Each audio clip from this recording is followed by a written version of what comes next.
So just kind of summing up where we've been in Chapter 7. So we kind of dealt with kind of the physics aspects of light and the electromagnetic spectrum. We kind of applied that to atoms when we talked about atomic spectra and the fact that light and different components of the electromagnetic spectrum can be absorbed or released by electrons within atoms as they jump between levels.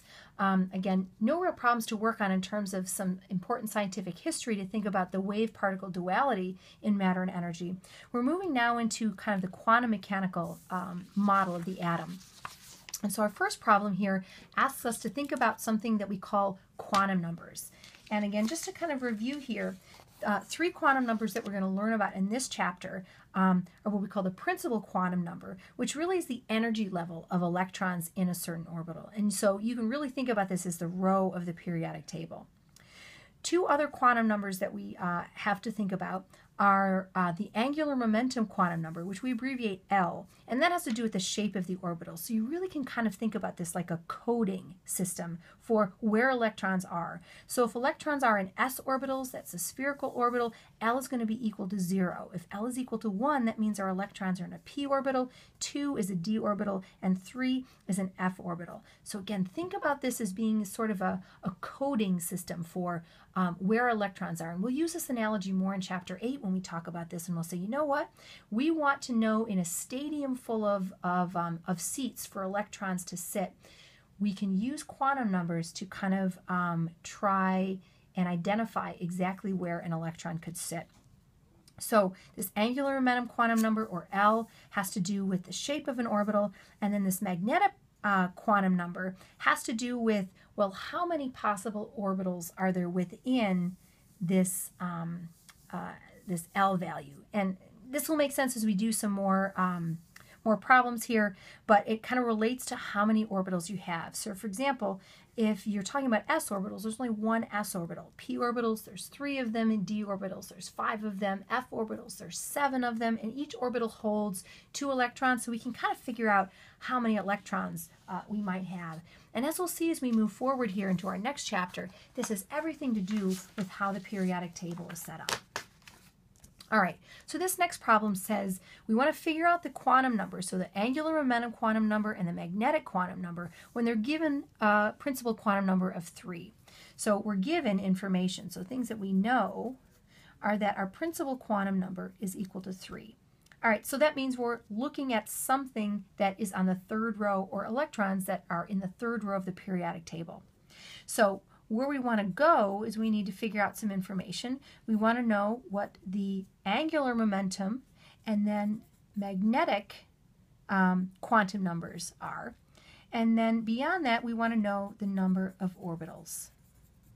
Okay, so some things that'll help us kind of contextualize this. All right, once you set your principal quantum number, your angular momentum and then your magnetic quantum numbers are kind of set within parameters that are defined by whatever is previous. So see if this makes sense here. So again, n equals 3 means that we're basically on the third row of the periodic table. And we really don't make too much more out of this principal quantum number. All right, when we're talking about these angular momentum quantum numbers, these L values. So L values run from 0 to n minus 1, and they are going to be all integer values. Okay, so what this means is if n equals 3, we've got all integer values between 0 and 3 minus 1, or 2.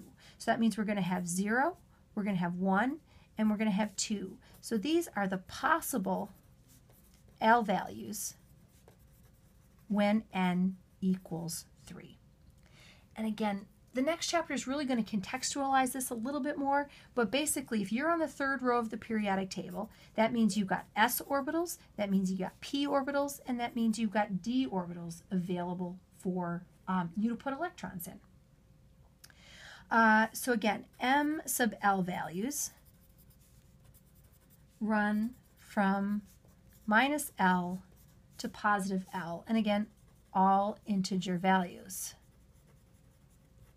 So what we need to do is, since there are 3 possible L values, we need to think about all of them. So when L equals 0, our M sub L values, so M sub L's are going to be -2, -1, 0, I shouldn't say when L equals 2 here, excuse me for that.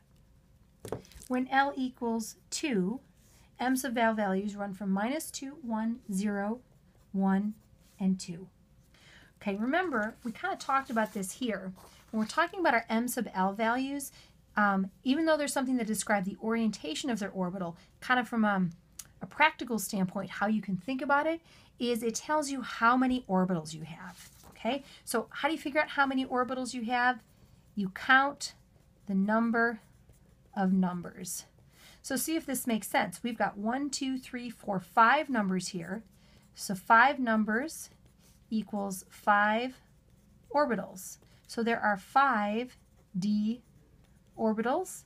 If each orbital can hold 2 electrons, that means there's 10 electrons that we can hold in the d orbitals that are available when we are at n equals 3. So let's run through these other ones and see if they make sense. When L is equal to 1, our possible M sub L values are -1, 0, and +1. So again, counting the number of numbers, this means we've got 3 orbitals available, and that means we've got 6 electrons.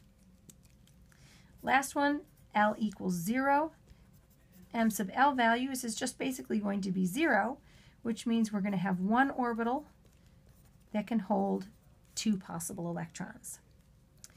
So answering the question, for n equals 3, what are allowed values of angular momentum quantum numbers? 0, 1, and 2. What are magnetic quantum numbers that are allowed? Well, it depends on what the L value is. -2, -1, 0, 1, 2 for L equals 2, -1, 0, 1 for L equals 1, and 0 for L equals 0.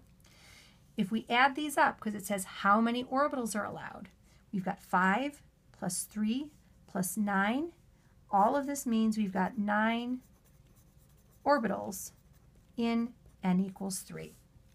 And again, hopefully this will make sense a little bit more as we move on into our next chapter, into chapter 8. But what this means is when we're on the 3rd row of the periodic table, we've got 1 s orbital, 3 p orbitals, and 5 d orbitals that we can fill electrons in.